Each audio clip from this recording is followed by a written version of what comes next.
Nyumba bwe mutagigula ngenda kufuna omukazi omulala ana ngenda muteekako omukazi omulala muwase muteeke muno. Nkimanyi mugenda gigula naye bwe mutagigula mu bwangu ngenda kwekalakaasa.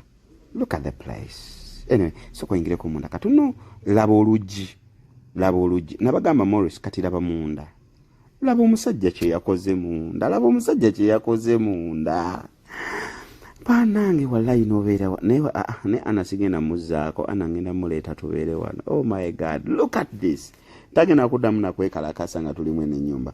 Anyway, katutambule ffenna tutulabe ene nyumba eri ludda. Kakati bwe tuba tutambula abamanyi mu Arkwright Entebbe bw'ovaako ku Entebbe Road n'okwata mu Arkwright kati kire kisigala kigenda eri mu Makayi mu babede eyo sigenda boogera naye aba bamanyi mumanyi osobola osoma kapanda akonola kati ne tukkirira labawo oyitanga ogende waka green mwereere chorus mwereere mukama wange wa Brand Pro namugambe Mr. Ivan namugambe niyo labe n'ennyumba bw'oba ogitunda akasente akatonotono luli mwatukwasa obusungu luli twawulira obusungu ennyumba eri y'emiliyoni 95 ne tugitunda 805 lwe nagiteeka lwe nnyo olunaku lwe nagiteeka lwe mwagigula kakati eno mbalazeko wali bwefaanana kati lino lyekkuba erigendayo ngenda gibalaga nga bwefaanana ba house managers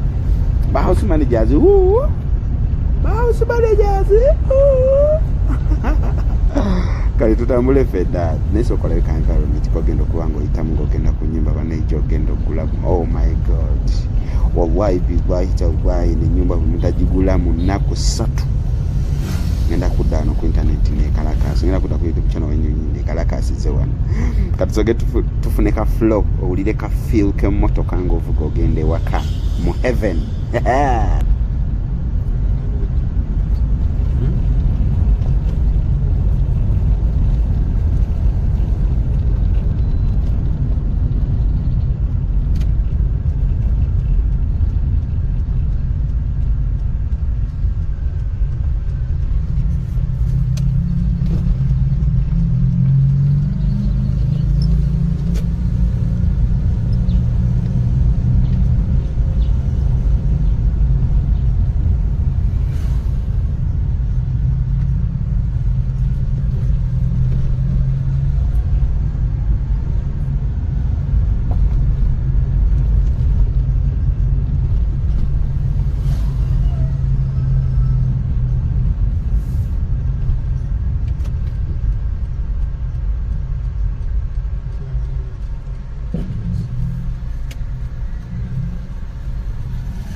Kati wano bw'osemberedde obwakabaka bwo omanyi omuntu yenna ewantu w'osula buba bwakabaka bwo ate wonna w'oli gw'oba oli musajja gwaba king bw'oba oli mukazi nga gwe wagulawo gwaba queen kati oba osemberedde obwakabaka kati wantu watusemberedde obwakabaka bwo era kati wano just wali ng'ovudde ku Entebbe Road wano ovugirawo eddakiika 2 in fact teziwera ddakiika 2 kuba oluguudo lukaka kati aba boda yalese piki mu kkubo ne bannaye ababoda kati piki yagirese mu kkubo wakati ya parkinze yagenze ne wamma bw'onoogula gwe tojja gisangawo eyo piki ojja sanga twagikujjiddewo bananga ababoda kati wano oyo green ogolaba ekikomere kyo kyonna okuvaawo kyonna kikyo erimu Arkwright nga bwe tuzze tubalaga nga bwe nzize mbalaga oluguudo kansooke mbalageko outside waayo ye munda waayo tugendayo tugirabe naye wano ekyamakulu ennyo ekiriwo ennyumba eri wantu walungi nnyo bw'oba ng'oyagala kuzannya golf eyo gy'olabaawo eyo golf course munda awo eyo bazannyirawo golf munda awo then abazannya golf abapaakinga wali bwe bajja bapaakinga wali wali parking ne bajjaawo ne bazannya golf kitegeeza nti gw'ogenda kubeera muno munda ogenda kubeera muno ng'ofuluma bufulumi ogenda wali munda n'ozannya goofu ate bw'otyo n'okomawo. Manyi buli ozannya ku goofu buli ozannya ku muzannyo gwonna obwongo butambula. So kati gwe omuzannyi wa goofu ate ogenda kuliisa ebiri. Ogenda kulya nga bw'onywa. Buli kimu ogenda kukwasaako ebiri. Alright, kati katuyingireko munda wabweru kageeti bwe kati bwe kafaananye makula meereere masavu ate nga gookya. Kageeti bwe kati bwe kafaananye. Wow, these days abantu bazimba ennyumba kabalinga abazimbira bannabulaaya. Balinga abazimba ebyebulaaya. So bwe maani ebulaaya twagikwata twagikwatira ddala ne tugiteeka wano. Ya alam kweri bw'otuuka wano onyiga bunyize kadde si bya konkona ku geeti tokwata jjinja kukuba ku geeti. Nyiga ka alamu ako wekali twakakuteereddewo amataala kwegali security weri bulungi ate nga naawe osobola okwongerako security ya askari. Munda favors ndowooza ziraba ziri very mostive and monaco. Tulinawo kano ka tela mukulu ono kati microphone kanjejjeko kanjiwa binsingako mukulu Brand Pro tutambule naye nga bwamutuna namusanzeyo ddala nemedda muka nekituufu oli mulangira bannange oli mulangira. Ekyewuunyisa ebyuma by'omuzungu byatutabukako. Awo Mr. Brand Pro Properties oba Mr. Ivan, Director Brand Pro Properties, yali agezaako kutunnyonnyola ako katelas naye microphone nga yavuddeko dda kyokka nga nze simanyi naye tamanyi manyabo. Anyway, ako katelas yali agezaako kubeera nga atunnyonnyola nga tugamba nti nno bw'oba oguze wano katelas ako weekali. Katelas ako musobola okutulamu ekawungeezi ne bakyalibo ne mubeera nga mukuba ekiboozi abanywa ku kyenge ne munywa ku kyenge abakola pate ne mukola pate. Katelas ako kakola ebintu bingi. Akawungeezi osobola okuzannyiramu n'abaana bo ne muzannya ne mwegwa ne musambiramu abo amupiira mpola mpola. So kali kolaba akabulu ako emotoka yo bw'oba toyagala emmotoka zo kuba mugenda mu emmotoka nga 2-3 watoyagala mmotoka abeere ng'ekubwa musana emmotoka yo osobola ogiteekawo toyagala ekubwa enkuba. Omanye emmotoka bw'ekuba ennyo enkuba ng'eri mu kifo kimu etalagga ate omusana era bwe gujyookya ennyo era etalagga. Kitegeeza nti bw'okateekaawo buli kimu twakikuteeredde wano osobola okubeera ng'okisangawo. Amadaala gano layini zo z'olabamu eza bwaka ekiro obuta decoration eyo ayaka bulungi nnyo ekiro ate nga buli kimu kirungi nnyo. Kakati katuyingire munda. Oluggi ndowooza olulaba lugazi bulungi tulina kyogenda kwekwasa nti ate wano tuyinawo emiryango giri 3. Tuyina eno main door, tuyina ku bbali wali terrace door ne ku side eno kitanda door yeah. So wali wolengera wali aka black we wagenda TV ndowooza eddairo liraba ddene bulungi. Eddiiro ddene nga bw'okiwulira muganda wange. Eddiiro ddene bulungi nnyo nga bw'okiwulira. So amataala twataddemu gali amataala amalungi agamalirayo ddala.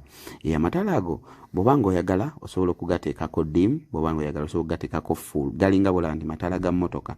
Omanyi mulimu abamu abatayagala gundi nga gaaka nnyo.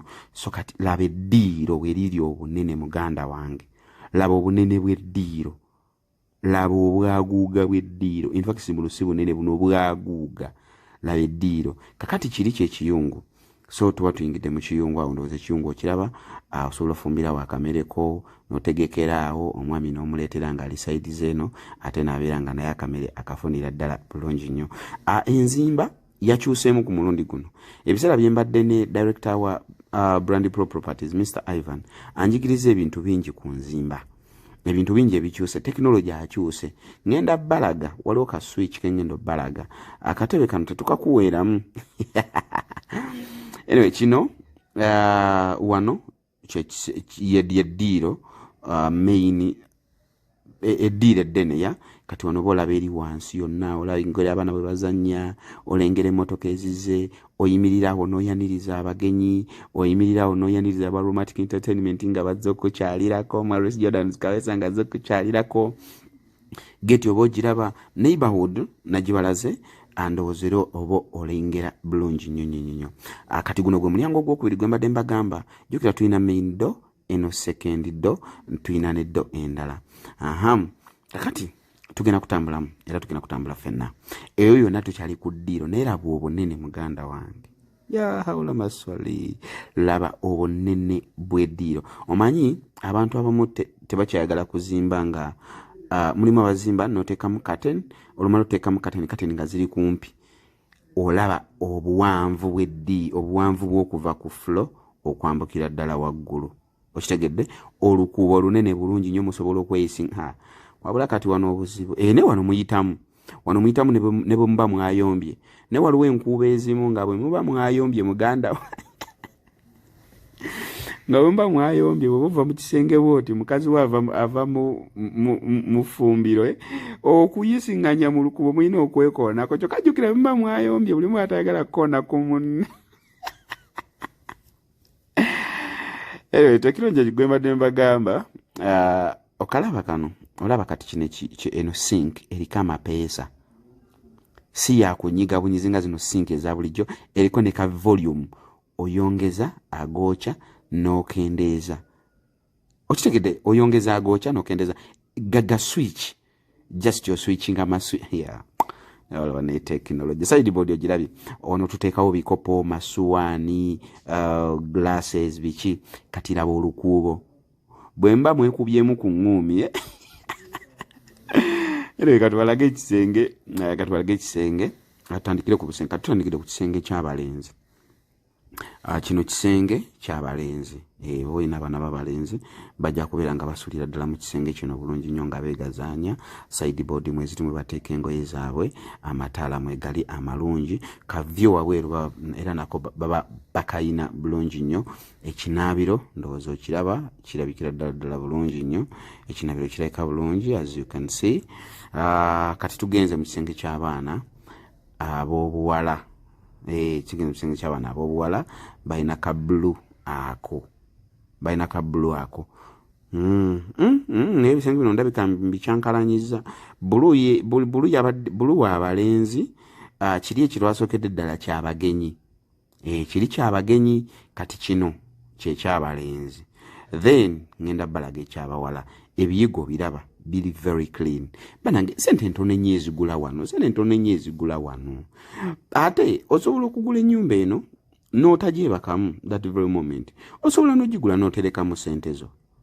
Omanyi kati buli sente ziba zizaala. Kati kino ky'ekyabawala. Kiri kyasoose ky'abagenyi, ekya blue ky'abalenzi. Omanyi abawala baagala nnyo pink. Baagala nnyo ka pink. Sideboard zizo mwe ziri bulungi. Tiles zirabika bulungi. Sink nnyonjo bulungi. Buli kimu kiri ku muzuuli. N'olabira ddala nga buli kimu. Toilets nnyonjo. Everything is set. Shower zonna mwe ziri ate zikola. Omanyi nabagamba ffe wano ku Brand Pro tutunda bintu nga bitebikola. Ka pink okalabe. Kati gwe it's your choice. Osobola okugula n'ogamba nno kanteekemu kano kakala. Naye abaana ab'obuwala biseera bisinga baagala pinki. Era bonna obakyuseza bajja kuyomba. Kati ne tuvaayo mbaana. Kati ne tugenda mu kisenge kya taata ne maama. Kabejja back pink. By God. Laba obugazi. Laba kye bayita obwaguga bw'ekisenge. Eyo ye master bedroom. Ba king ne queen bebakaawo. Kati eno ye factory. Okitegedde? Eno ye factory. Factory ekola ki? Factory ekola abaana ab'omu maka. Kati wano tuba tugenze mu factory. Obwana wano webusibuka. Ne mujja mu maka nga muli babiri mwekka mwami na mukyala wano ne mutandika okuproducing obwana. Eno gye bayita factory. Kati omanyi factory erina okuba nga gumite. Sideboard ogirabye mawuzi usana entono nnyo. Brand Pro Properties mukubireko kwene namba gy'olabako screen. Brand Pro asobola okubeera nga ate ennyumba agikutuusaako bulungi nnyo. Omanyi ekisenge era nakyo kirina omanyi factory. Mu factory muno tukoowa. Buli obeera mu factory okoowa. Side mirror ogirabye. Mirror ogirabye. Uli nno bwengambye side mirror kati obongo obundi ku mmotoka. Mirror ogirabye. shawa ndowooza ogire bwefaanana. Nakugambye tekinologi gwe batadde mu bino ebintu ebiseera ebisinga boy buli kimu kikyuse. So jangu olabe, jangu onyumirwe Maurice Jordan's K Media, jangu onyumirwe ate ne bw'atyo olina ssente toziweza totya kulamuza. Gweramuza jangu olamuze, jangu twogere. Uganda nabagamba tuyimirirawo ku bargaining power. Wadde ebiseera mulimu ennyumba ezimu zembalaga nga zo siza bargaining power nga sente zembagambye zeezo siza kulamuza. Kati wano wetwoleze ebyuma. Nga tumaze okumanufacturinga factory zikoye ebyuma bikoye wano wetubi refreshingira. Era olaba ne ka refreshment center akazi factory nako kawukanako ku k'abaana, kawukanako ku ka products zetuba tumaze okumanufacturinga. Kitegedde yaman menga Brand Pro Properties wetulinnya okubeera nga ate tukuweereza ndowooza kiraba sideboards ogiraba ettalo lirabe gye liri, si kubeera ng'otambula wakatambulako wano nawali ate simaya ne weetomera ku ttaala. Ebyo tetubyagala.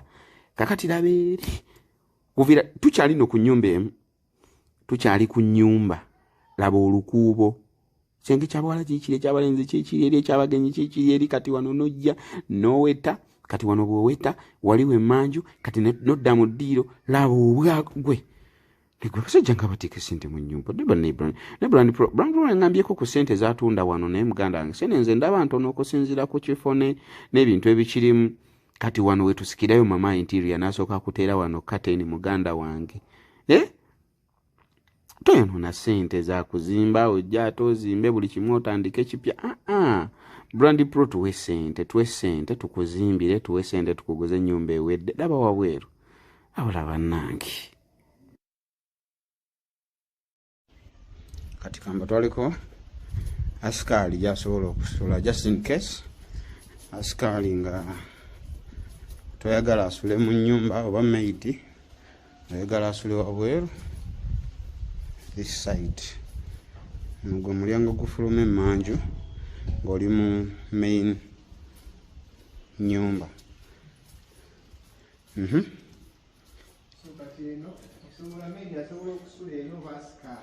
Yeah. Maybe no musuza mundu kubanga ennyumba main house erina ebisenge bina. So yeah, netoyi ebeera wano ya wabweru yiyo nayo gye balaga. Netoyi wabweru.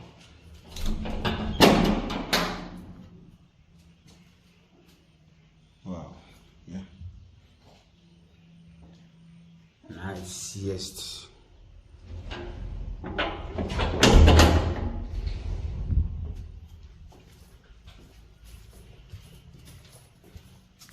Amazzi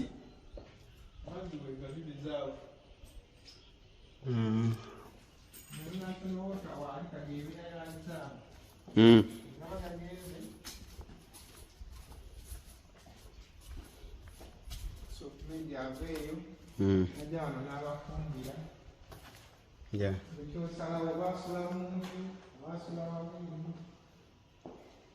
Oba basula babiri n'asikaali kyoyagala.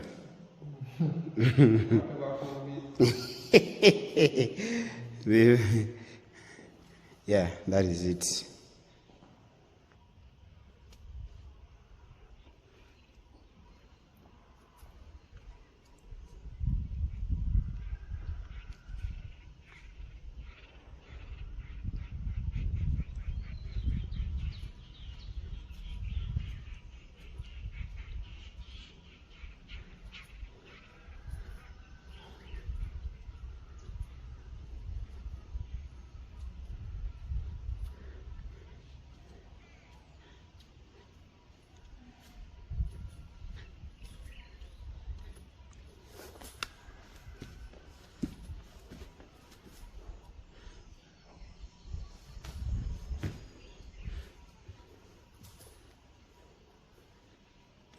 Haya basi.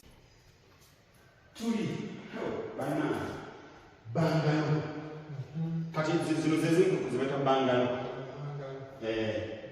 Kati Mr. Evan. Nga saga de gula bangalo. njagala ekuwa ssente onzimbire kino ekyo tukikola kati nedirudawo neri bwebajja mwakulit kumpi ne golf course eri wano just meters 2 kozi gofu yes ono abavuga ennyonyi abavuga zirengerogo twalayo mubitiizi ezolabitiizi ababitiizi mulindeko twambuka eri mu busawe bwa ttaano naye kati mulimuzi akanso mukyali ku Multi Media. Thank you so much guys for watching. Tukyali ne Mr. Brand Properties nabagamba oyinza okutagula leero oyinza okutagula nkya oyinza okutagula luli oyinza okuba nga sente obadde ozirina naye nga tonnamanya kikituufu kyogenda zikolamu kakati wano bwe tukulaga kino nofuna ekirowoozo nogamba naye bwetufu bwe ngula bbanga leeno kiba kinkolera oli muvuzi wa nnyonyi oli muvuzi wa Range Rover oli muvuzi wa Hummer oli muvuzi wa Benz abo be baagala nnyo zino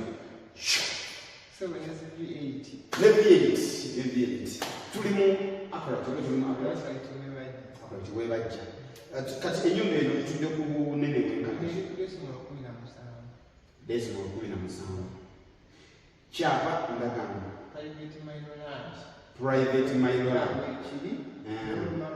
okujja n'agiraba omwana agenda nakola search oba ku search netukola ebyo ku mulundi guli watunyonyola private Mailoland mbadde nsaba ogiddemu gitunyonyolemuko kukokozi yebeera etya private Mailoland kyekyapa ekyobwannannyini nga kikyo myaka na myaka tekiriko bbanga gere tekiriko bbanga gere tuyimiridde tutya wali mu sente omanyi kati kebaba balinze ekiseera byonna nti omala obalaga ekintu nakisiima nakubamu pulani naganaatunaye abantu n'abantu abagula ebintu baba bantu ngaffe era baazaalibwa oba bantu ngamu tewenyooma kubanga katonda yatonda oli era bwe yakutonda so buliwo kompeni ezo zaabo babagaga tomanya katonda kikyakutegekedde muyinza okuira ku makya n'ofuna sente from nowhere mukama nakubaekkuwa ebitanda so